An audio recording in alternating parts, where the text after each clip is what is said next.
Fairview.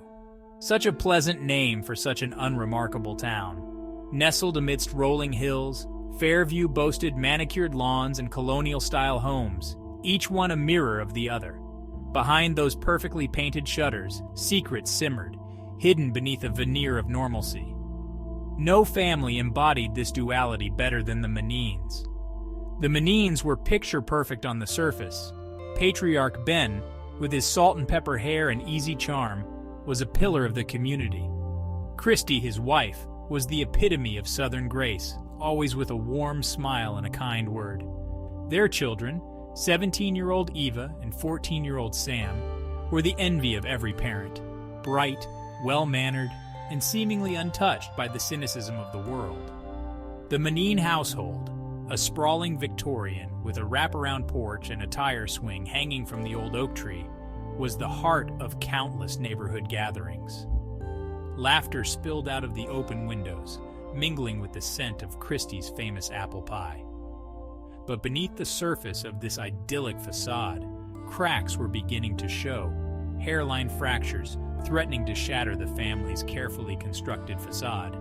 Unbeknownst to the outside world, the Manine family was teetering on the precipice of chaos.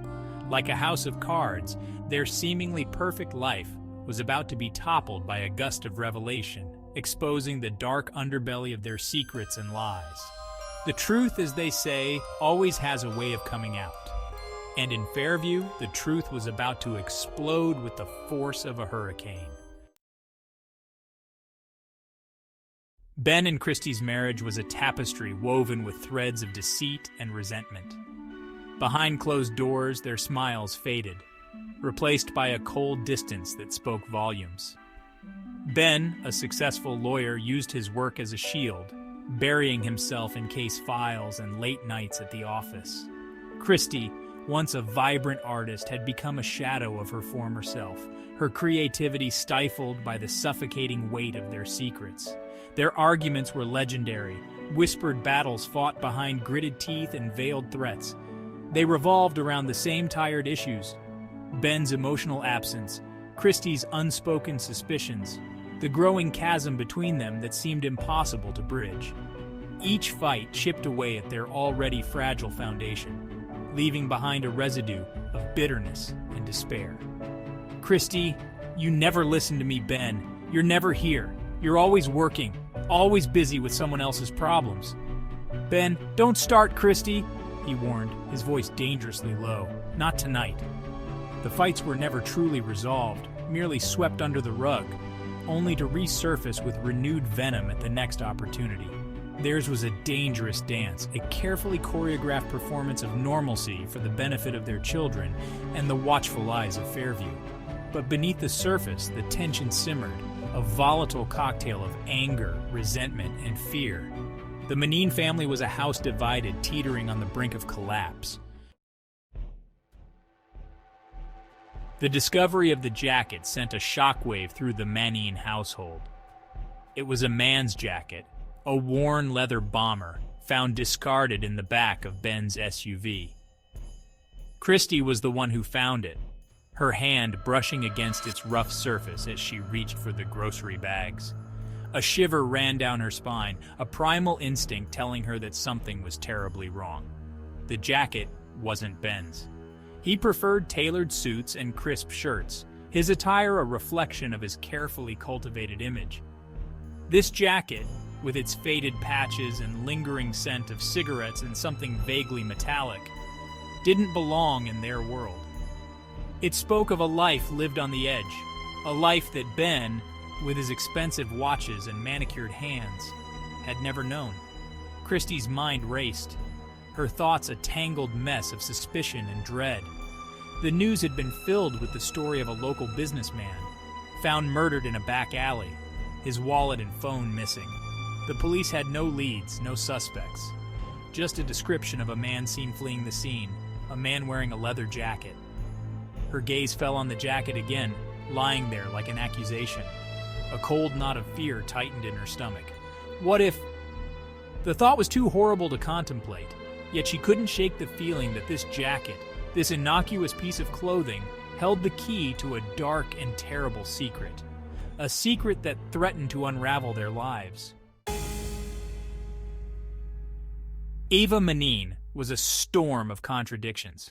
Beautiful and intelligent, she possessed a sharp wit and a tongue that could cut like a knife. But beneath her confident exterior lay a deep well of anger and resentment, directed primarily at Jess, the new girl in town. Jess, with her easy charm and effortless popularity, had become Eva's nemesis. She was everything Eva was not: carefree, outgoing, and seemingly oblivious to the social hierarchy that ruled Fairview High.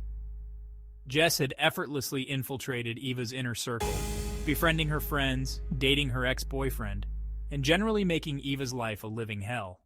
Their feud was the stuff of Fairview legend, a constant source of gossip and speculation. They clashed at every opportunity, their arguments escalating from snide remarks to public humiliations. Eva accused Jess of stealing her ideas, spreading rumors, and generally making her life miserable. Jess, for her part, seemed amused by Eva's animosity, her indifference only fueling Eva's rage. What no one knew, however, was the depth of Eva's hatred, the all-consuming need for revenge that burned within her.